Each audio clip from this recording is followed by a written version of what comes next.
Deep, deep down where the sunbeams danced like silver threads, lived a little fish named Bilo. His scales shimmered with all the colors of a rainbow, a bright splash against the soft blue water. But Bilo was not like the other little fish.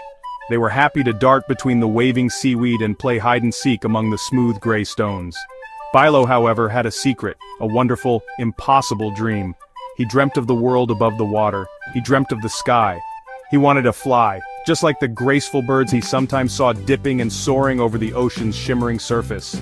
It was a funny dream for a fish, a very funny dream indeed. Fly? Giggled a group of shiny silver fish as they swam past Bilo one sunny morning. But Bilo, you have fins, not wings. Fins are for swimming, for gliding through the cool, quiet water. Wings are for catching the wind. Another, older fish with droopy whiskers shook his head slowly. The sea is our home, little one, he said in a grumpy voice. The sky is for the birds. It has always been this way, and it will always be this way. A fish belongs in the water. Forget this silly, foolish notion and come play with us in the coral. Bilo just watched them go, his little heart feeling a tiny bit heavy, but his big dream refused to fade away. Just when Bilo felt his saddest, two friends swam near. One was a crab named Coco, who walked sideways with a funny little scuttle and clicked his claws together like he was telling a joke. A flying fish? Coco clacked with a grin. What a wonderfully silly idea. It sounds like the greatest adventure in the whole wide ocean. I'm in. The other friend was a seahorse named Piku. He was very shy and often hid behind tall blades of seagrass, his tail curled in a perfect spiral. It sounds a little scary, Piku whispered, peeking out. But if you are going, Bilo, then I will go with you. Friends should stick together even on scary adventures. And so, the team was formed.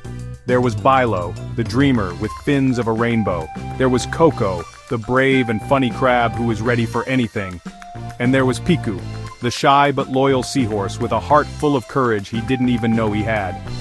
Together, they would set off on a quest to help a little fish touch the sky. They didn't have a map, and they didn't have a plan, but they had each other.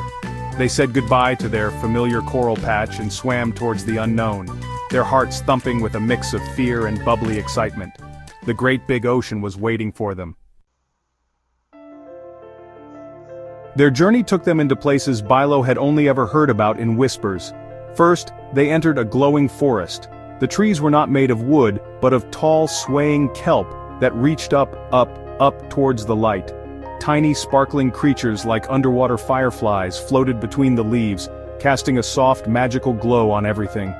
Coco clicked his claws in delight, trying to catch the little lights as they danced